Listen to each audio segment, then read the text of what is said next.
Hello guys, welcome back again sa ating YouTube channel, no, The Action Man. Una sa lahat, may grabe shoutout po sa lahat ng mga kakampeng at sa mga hindi man mga kakampeng. Kung interesado ka sa video ito, patapusin mo na hanggang dulo at huwag nyo nang kalimutan na i-like at i-share ang ating video para malaman naman ng iilan sa ating mga kababayan na nagtutulog-tulugan sa katotohanan. So muli naman nagbabalik ang nag-iisa nyong host na si The Action Man para magbigay ng komentaryo at reaction sa mga mainit ng issue ng bayan.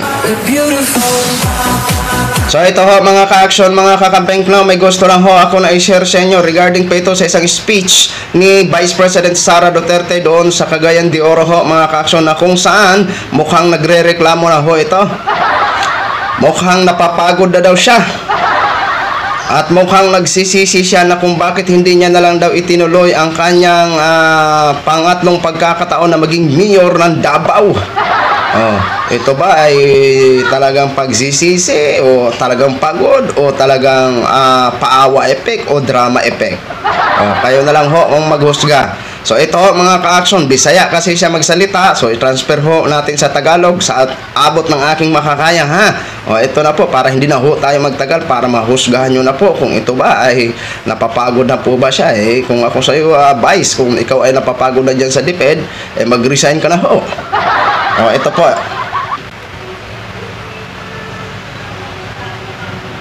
Sa highway, kanang kapoy na yun kayo ang kanang trabaho na ako sa Department of Education. Usahay, gina-question na nako ang existence aning kalibutan na ni nga makaingon na yung usahay nga wala na lang po ni Dagan. O third term na ko nga mayor sa syudad sa Davao. Pero anang kagabi, alas 10 namin na human o meeting. Pagkahuman, kaganinang kadlaw, alas 2:45 AM ang ako ang alarm kay para mulakaw mi sa balay of 3:13 AM para makaabot mi sa first flight padulong sa Cagayan de Oro. Ang sabi ni Vice President, minsan daw naiisip niya na napapagod na daw siya sa Department of Education. Minsan daw kini-question niya na ang kanyang sarili kung bakit hindi niya na lang itinuloy daw ang kanyang 3 term sa pagiging mayor ng Davao. Tapos may mga itong pagpunta niya daw sa Cagayan de Oro, gumising daw siya ng madaling araw ng 2:45 AM para makaabot ng flight mga ka-action. Diba? Alam nyo guys, kung kayo po ay napapagod na, simple lang naman mag-resign ka na po. Para na sa ganon, mabawasan ang iyong trabaho kasi dyan sa DepEd, kailangan ang masipag na isang sekretary. Bawal po dyan ang pabanjing-banjing. Diba?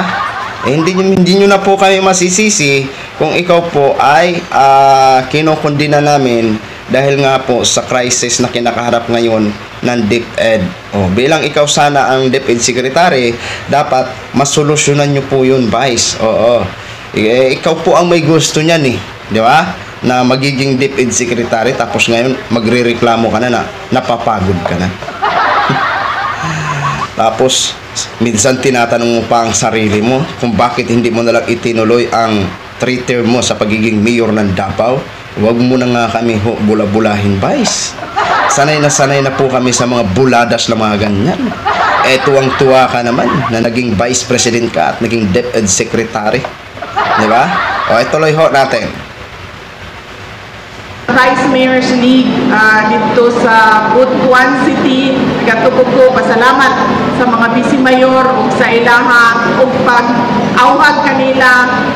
Nagingon ko nga kung doon na sila'y tingog sa ilahan local school board, pwede ba masuportahan nila ang school-based feeding program sa Department of Education. Pagkahuman, nilupad mi o isa ka oras o 1 hour and 5 minutes ikan Butuan padulong din sa Tudela. Wala pa kibalo kung mahulog na ba ng chopper o dili pa. Nahuna-huna ka, Ginoo mo na ba ni ang katapusang adlaw sa kuan kinabuhi. Kay usahay mo uyog ang chopper, usahay mo wala ang iyahang uyog, makaana ka, kung uyog ba ni mo, kung mauna ba ni ang ending aning adlaw ni pagkahuman dinhi sa inyo sa Tudela nya diretso mi dito sa Misamis Oriental kay mag-ato mi sa ato ang mga kaigsuonang Muslim, maghatag mi sa ilahang pahalipay para sa paghuman sa ilahang Ramadan, sa ilahang selebrasyon sa Eid al-Fitr. Munang ayun na, naintindihan nyo ba? Bakit naman kasi nagbibisaya ka, Vice? Oy, dapat mag-Tagalog ka ho dyan magsalita para maintindihan ng lahat ho. Ang hirap-hirap naman ito mag-transfer pa tayo dito, Vice President. Ay!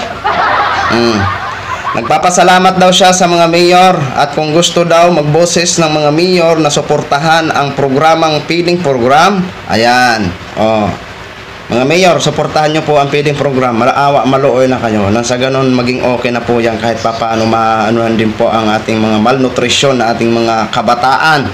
Ayan. So, dyan, okay yan. Kasi, ang iyong inaano ang suportahan ang mga feeding program. Sana po, makita ho namin yan, Vice President, ha? Tapos, paggaling niya daw sa Cagayan de Oro, lumipad naman daw ho sila sa isang lugar. Tapos minsan iniisip niya baka malaglag daw ang aeroplano, ang helicopter kasi chopper sabi niya, di helicopter. Di ba? Kaya napakahirap daw ng buhay na hindi mo alam baka mamaya kuno kasi minsan daw ang chopper puro tagilid na kung ano-ano kasi kapag mapanganod, kapag marami ang yung parang dagat din ho yan mga kasyo na kung dumaan ng panganod din niya, parang umaalon-alon, parang kumakalabog-kalabog po ang chopper o aeroplano. Di ba? Ulap ba? Ulap. Baka hindi kayo nakakaintindi ng panganod. Ulap ba? Pag dumaan yan ng ulap, ang aeroplano o helicopter, ito ay gumagalaw ho yan. Parang alon din po yan. Yun yung sinabi ni Vice na baka mahulog daw ang aeroplano, malaglag ba?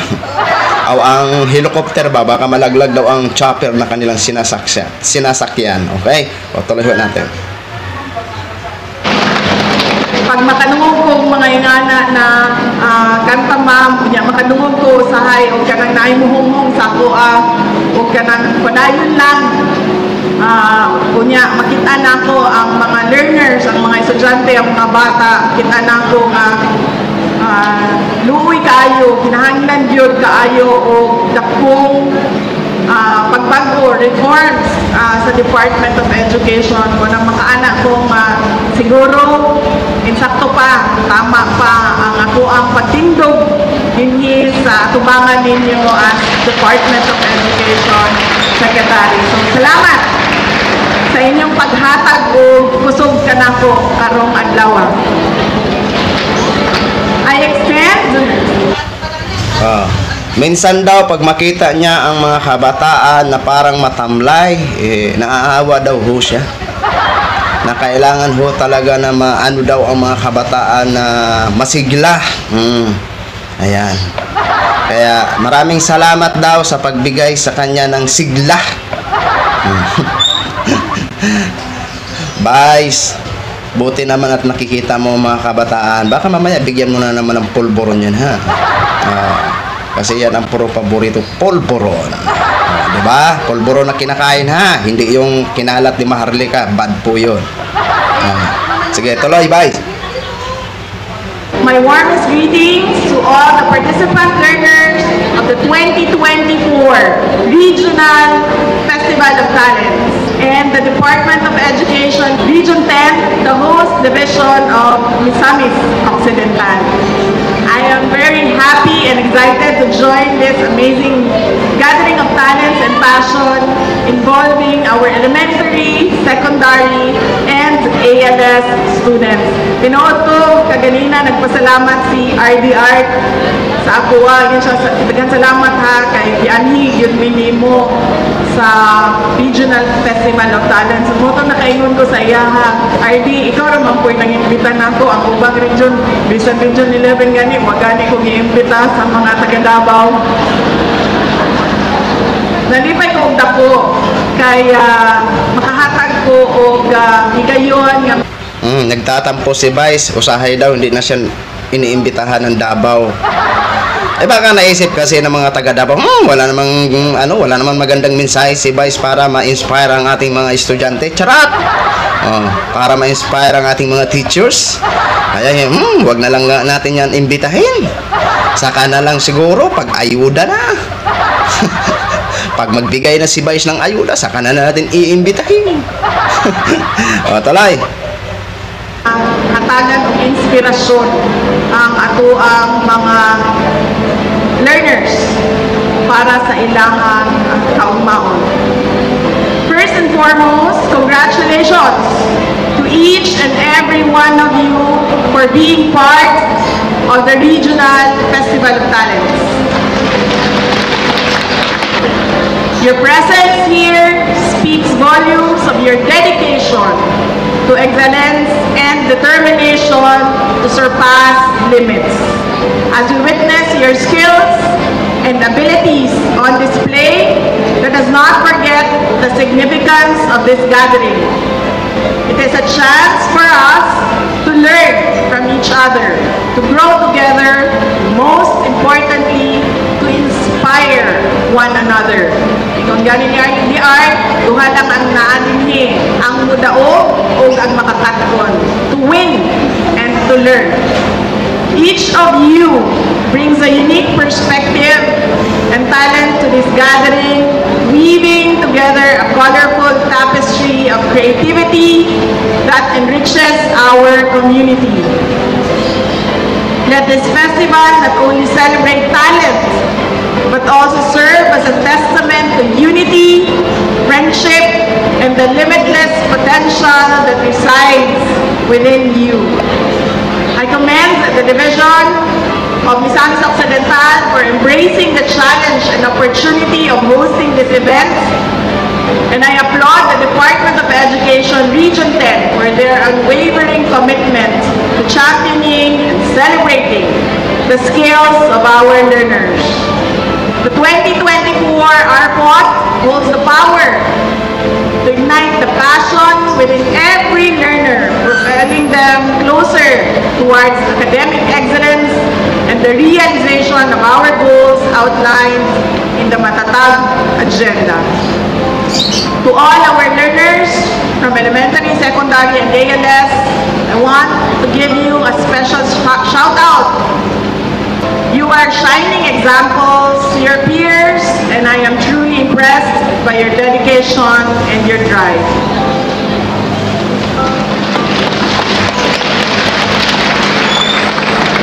As representatives of your respective divisions, you are already champions in your own right. Congratulations sa ato ang mga mentors and ato ang mga coaches. Your creativity and talents hold immense power to inspire change within your community.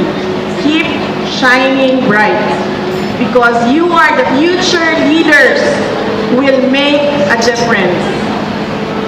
Daigon ang taninyo pirmi ang atong kultura para mas maningkamot o mag-amuma ang tanan paadto sa usa ka mas hapsay, mas inadyawon o kusog nga nasod. The Office of the Vice President and the Department of Education are proud of the exceptional talents of our Filipino youth. Within the framework of the Matatag Agenda, our mission is clear: to cultivate and nurture the diverse and numerous intelligences residing within each and every learner. Education often heralded as the great equalizer, possesses the transformative power to break the cycle of poverty and inequality. Habaw mo, pag ang mga kabataan na ang ako ang kaistorya, ginapasimple na ako og sabot sa ilahang tungod sa kaimportante sa ilahang kinabuhi ang edukasyon.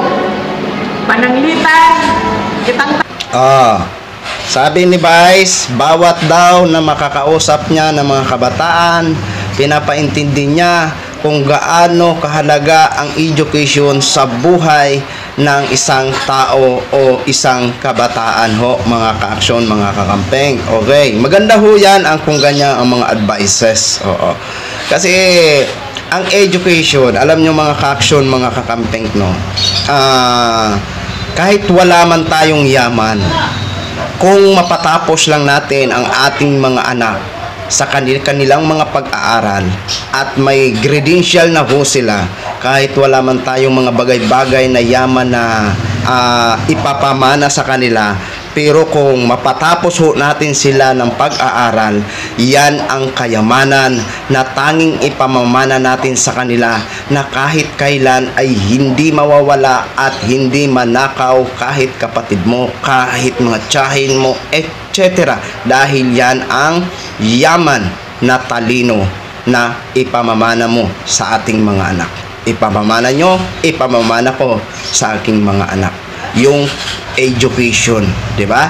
At makakasiguro na tayo na kapag sila ay makapagtapos ng kanilang mga course, kung ano man ang kanilang mga courses, makakasiguro ho tayo na kahit man halimbawa magpaalam na tayo sa mundong ito, makakasiguro na tayo na sila po ay hindi na maghihirap. Kaya na po nila i-handle ang kanilang sarili ayon na rin sa kanilang credential na kanilang hinahawakan at talino. Kasi kung may credential ka at may talino ka pa, mabilis ka makapag-apply ng trabaho. Pero kung wala kang pinag-aralan, napakahirap po ang sitwasyon.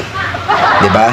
Dadanasin at dadanasin ho talaga ang hirap sa buhay kapag wala ikaw tinapusan na courses. Kaya mahalaga po ang education sa ating kabataan. At yan po ang bukod tanging maipamamana natin na talagang hinding-hindi ho mawawala sa kanila habang sila ay nabubuhay. Okay? Tuloy, Vice. Hindi sa sulod aning gym, mga graduate of nursing, mauni ang atuang graduation ceremony. Doon na tayo isa ka-classmate, ang ilahang pamilya wala maglisod, may kaya ang ilang pamilya, maayo ang ilahang negosyo, dako og kita, ang iyahang amahan, inahan na ay negosyo, na pagtrabaho, doon na pag-sideline, wala siya maglisod sa iyahang pagkaon kada adlaw, wala siya maglisod, sobra-sobra ang iyahang baon, wala siya maglisod og bayad sa iyahang tuition para ma-eskwela og nursing. Ang atong isa ka classmate gikan sa pamilya nga pobre, maglisod og pagkaon sa ilahang mga anak, inadlaw lang ang kwarta nga muabot. Ang bata, usahay na ay kwarta, usahay wala, usahay makakaon, musulod sa eskwelahan, usahay di. Ang iyang tuition, inutang dinha para lang mabayran ang iyang tuition. Pero kining adlawan na ni, ngano greatest equalizer man ang edukasyon. Tungod kay kitang tanan, walay dato o pobre kanato, kay pareho tang tanan na human o nursing. Buot pasabot, kitang tanan, doon na na'y oportunidad nga makatrabaho, isip nurse, o makasweldo, o mas arang-arang, kontra sa ko, ang isa ka tao, wa mahuman o eskwela. Grade 2, grade 3 lang ang nahuman o eskwela.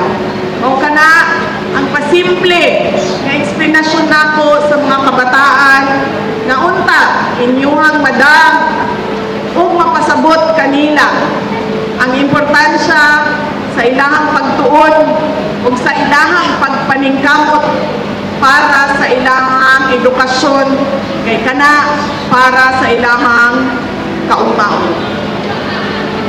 I also want to say a big thank you to all our teachers, coaches, and trainers who have been working so hard to help our contestants get ready. You are the real heroes, believing in each and every one of our learners and helping them reach for the stars. Daghang salamat sa inyong serbisyo sa atoang kabataan.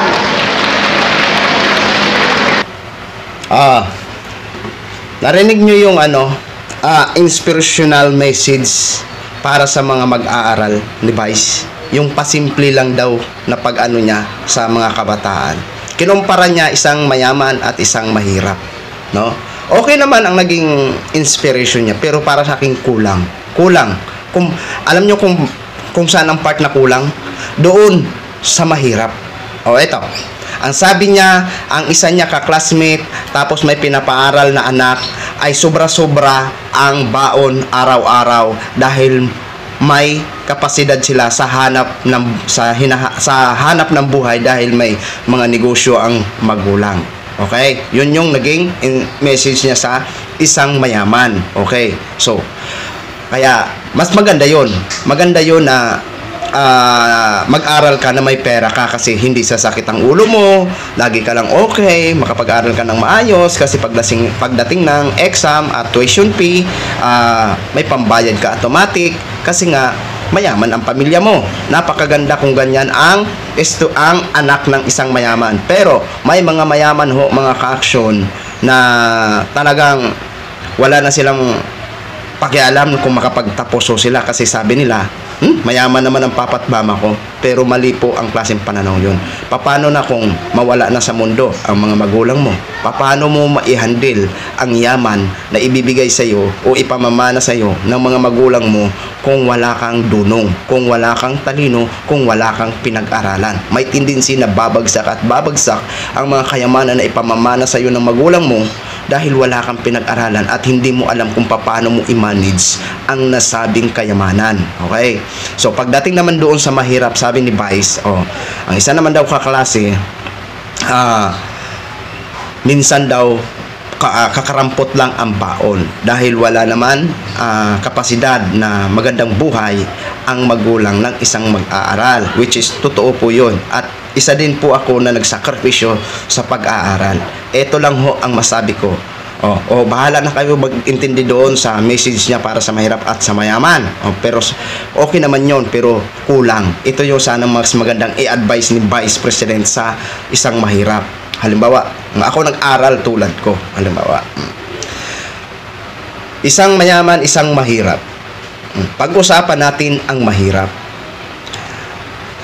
Kapag ang magulang mo naghihirap at nakikita nyo na sincero sila, makapagtapos lang kayo, lahat gagawin nila. Kahit lumubog man sila sa utang, magagawa nila ang best nila na makapagtapos kayo. Isa na yan, nakahanga-hanga sa isang magulang at dapat nyong pununan at tapatan ng inyong pagsisipag, ng inyong pag-aaral.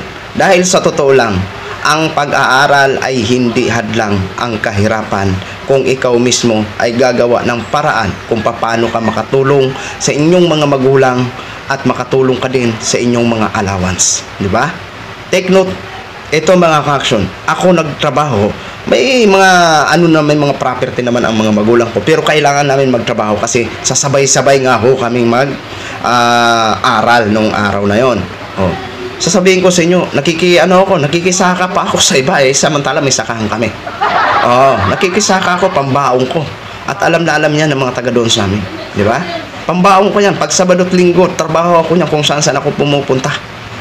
Tapos pambaong pandagdag baon na yan na ibibigay ni mama. Totoo po yun, ang sinabi ni Vice. Minsan utang pa ang tuition. Totoo, lubog na lubog ang mama ko sa utang sa tuition namin nung araw. Di ba? Pero ginawa ko ang best ko makapagtapos lang ko. Kaya masaya pa rin ako kahit di man ako naging pulis. At least, hindi ako maluloko ng kahit sinong tao. Kahit abogado ko pa, kahit anong posisyon mo pa sa gobyerno, hindi nyo ako maluloko. Dahil may pinag-aralan ako kahit papano. At kung kailangan ko magtrabaho, pwede ako magtrabaho anytime. Kaso lang, nung araw, nagtrabaho na ako ng ilang taon. 10 taon din ako namasukan ng trabaho, mga ka-action, mga kakamping. Kaya ito lang ho ang ma-advise ko sa mga mag-aaral. Hindi po balakid ang kahirapan ng buhay. Kung gusto nyo talaga makapagtapos ng pag-aaral, kayo na mismo ang magiging maghanap ng way kung paano nyo matulungan ang kakulangan na ibinibigay sa inyo ng inyong mga magulang. Take note, yan lang ang kayamanan na ipapamana sa inyo ng mga magulang nyo na hindi mananakaw ng iba. Okay? So yun lang ho mga ka-action, mga kakamping, no? Gin-share ko lang ho sa inyo. Maraming salamat po sa ating mga viewers, Luzon, Visayas at Mindanao all over the world. Ako po ang inyong lingkod, si The Action Man. Have a good day, everyone. Beautiful.